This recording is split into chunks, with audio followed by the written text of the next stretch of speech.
Hey, everybody, Off the Mic Sports Network here. Another edition of Off the Top Rope, more reaction to AEW Dynamite. So, not to my surprise, but Mina Shirakawa is the number one contender for the women's championship. I gotta give credit where credit is due.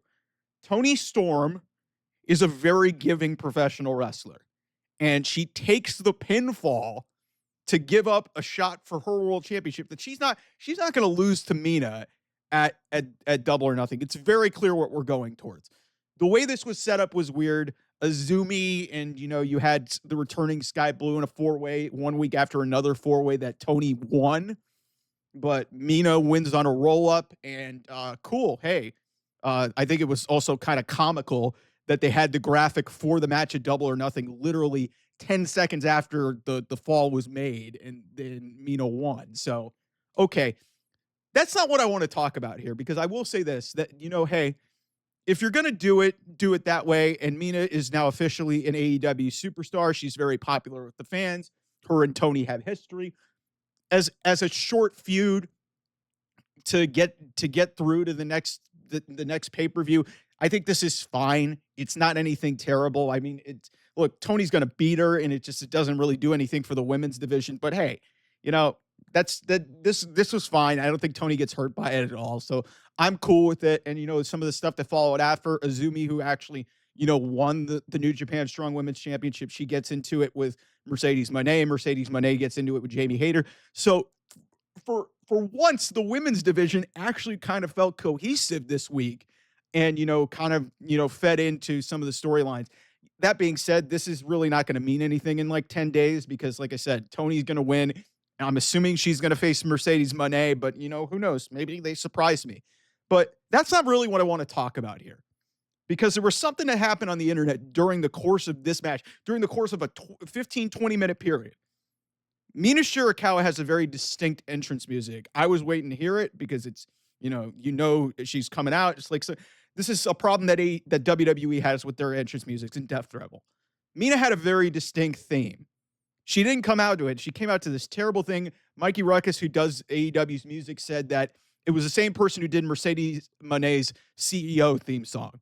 So no wonder it sounded like dog shit. So she gets this new theme that sucks. At the end of the match, when Mina wins, all of a sudden she's playing her old theme song. I'm like, wait a minute. And apparently were some interactions on the internet.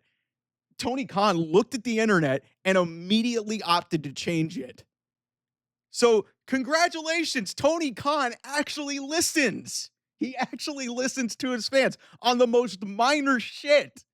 But you can't take the title off of Jon Moxley when everybody wanted you to. I understand it's in the means of long-term storytelling, and whether it's Ospreay or whether it's Hangman, I'm assuming that's going to be the guy that beats, Moxley, and it'll be a nice moment, presumably in the main event of All in Texas. But I looked at this and I just was like, I know it's the most minor thing possible. I'm like, man, good to know that the boss man actually listens to his fan base. Good to know. But it's the most minor bullshit possible. People were mad about an entrance theme. It sucked. And you know what? I would appreciate it that WWE would kind of listen to their fans, because the Lena Vegas new music sucks. I could count on multiple hands the amount of themes that WWE is terrible. WWE is stuck in a contract, but hey, they had the old theme in their back pocket. A credit to Tony Khan. I don't usually give him a ton of it because I think he's a mark and he doesn't understand it. And some way you could chalk this up to just being a mark and being chronically on Twitter. But if you're going to listen to fans on something as weird as a theme song, don't you think you should listen to your fans when they were unanimously begging you at Revolution, which I wouldn't have done, but they were begging you, pleading with you to have Swerve Strickland take the title off of Moxley and, have that Swerve and Hangman one more time for the world title in Texas would have made way more sense than what they're going for. Even if, hey, conquering Jon Moxley could be somewhat of a good moment for AEW. But it's just like, I saw this and I was just like, cool, you listen to the fans, but you're not listening to the fans on big picture issues when they tell you, hey, we don't want this guy as champion. We think the Death Rider sucks. But hey, because Mina Shirakawa had a shit entrance theme, we're just going to change that back 20 minutes later.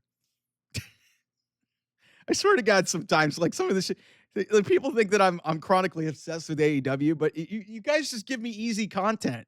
Like this was so mild mannered and so stupid that I had to bring it up here on this segment because I was just like, man, AEW's had a lot of shit booking decisions in the last handful of months that they could have easily retroactively changed if they listened to their fan base. But Tony Khan listens to his fan base on this? This? Really? I mean, cool, but what the fuck are you doing for the rest of your show, man? Maybe you should have listened to your fans more often. You maybe have a better product. Who knows? Anyway, thanks so much for watching. I'll see you guys soon. Bye-bye.